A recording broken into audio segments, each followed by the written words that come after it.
Anastasia, quero parabenizá-lo pela sempre serena e competente condução dos trabalhos aqui conosco. Em primeiro lugar, parabenizar a autora Cátia Abreu, o relator senador Contarato, por esse grande passo que demos aí no protocolo Retorno às Aulas. Todos nós estamos preocupados. Acabei de despachar meus filhos aqui de volta para o Rio, vieram passar uns dias aqui comigo em Natal, e preocupadíssimo com esse processo de volta das aulas, a proteção dos profissionais da educação, das nossas crianças e adolescentes, dos pais, né? E não é apenas a questão do recurso, que isso já está sendo tratado incompetentemente aí em relação ao orçamento de guerra e outros, mas a própria preparação da mão de obra, a estruturação das escolas, enfim, é todo um processo que era totalmente inesperado, autora Cátia e relator Contarato, e que agora estamos aí iniciando a tratar. Mas é só o começo do processo, um processo bem mais complexo. O senador Exalci também, que milita nessa área, sabe que é um processo muito complexo, muito capilarizado, que envolve as prefeituras, os estados, enfim, é toda uma dificuldade que nós vamos ter que enfrentar e que não estava nos planos de ninguém, como também nada em relação a essa pandemia. Em segunda instância aqui, eu queria registrar em uma nota triste que nós estamos vivendo aqui no Rio Grande do Norte uma fase de grande apreensão devido ao anúncio feito pela Petrobras em plena pandemia, senador Anastasia. A onda de liquidação de ativos essenciais da empresa continua e agora infelizmente chegou em grande forma ao Rio Grande do Norte.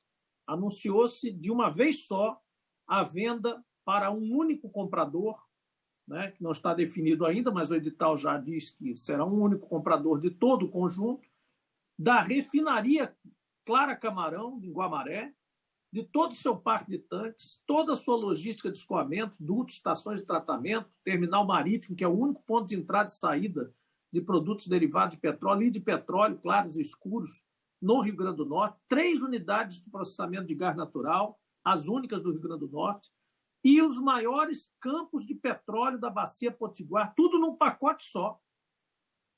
Canto do Amaro, com 886 poços terrestres produtores, 381 injetores. Alto do Rodrigues, com 592 poços produtores, 120 injetores.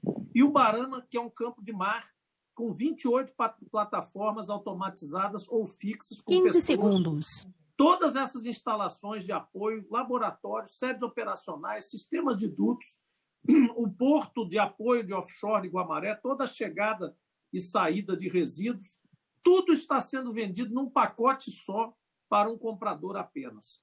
A nossa preocupação não é ser contra a entrada de investidores privados nos campos marginais aqui do Rio Grande do Norte, campos maduros, que a Petrobras tenha menos interesse de desenvolver. Nossa preocupação aqui diz respeito ao conjunto de ativos estratégicos de todas as operações do Estado, da Bacia Potiguar, que envolve o Ceará também, sendo vendidos de uma vez.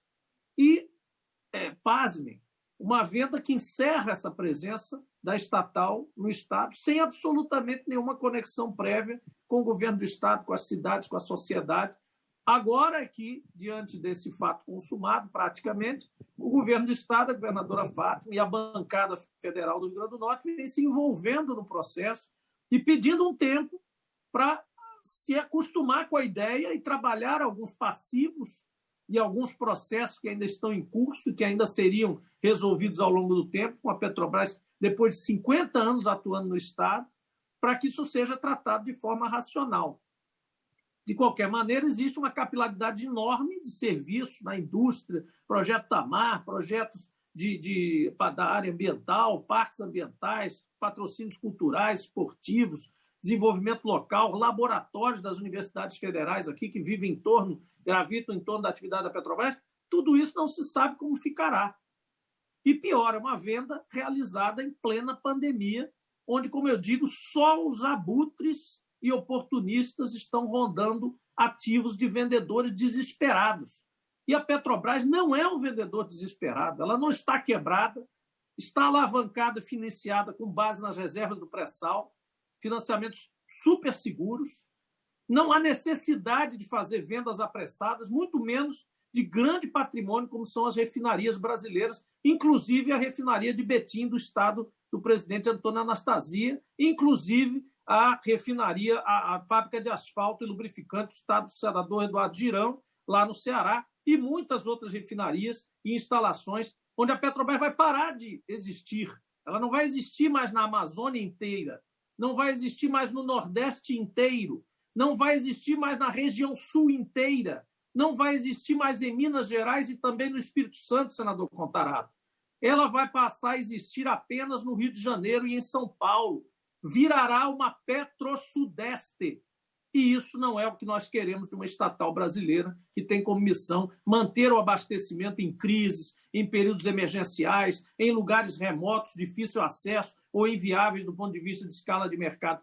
Esse é o papel de uma estatal brasileira. Então, quem esteja ou não ao lado do governo, quem esteja ou não da esquerda ou da direita, precisa refletir, esse é apenas o começo da reflexão, sobre esse movimento abrupto que a Petrobras está fazendo de sair de todos os lugares do Brasil e ficar apenas no Rio de Janeiro e em São Paulo, com pré-sal, refinarias de São Paulo e Rio e o mercado da região Sudeste para atender.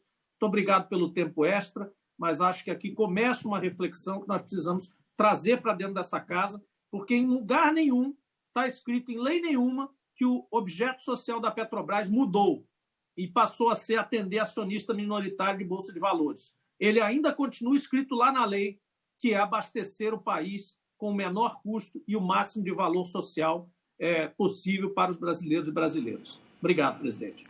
Muito obrigado, senador Jean Paul.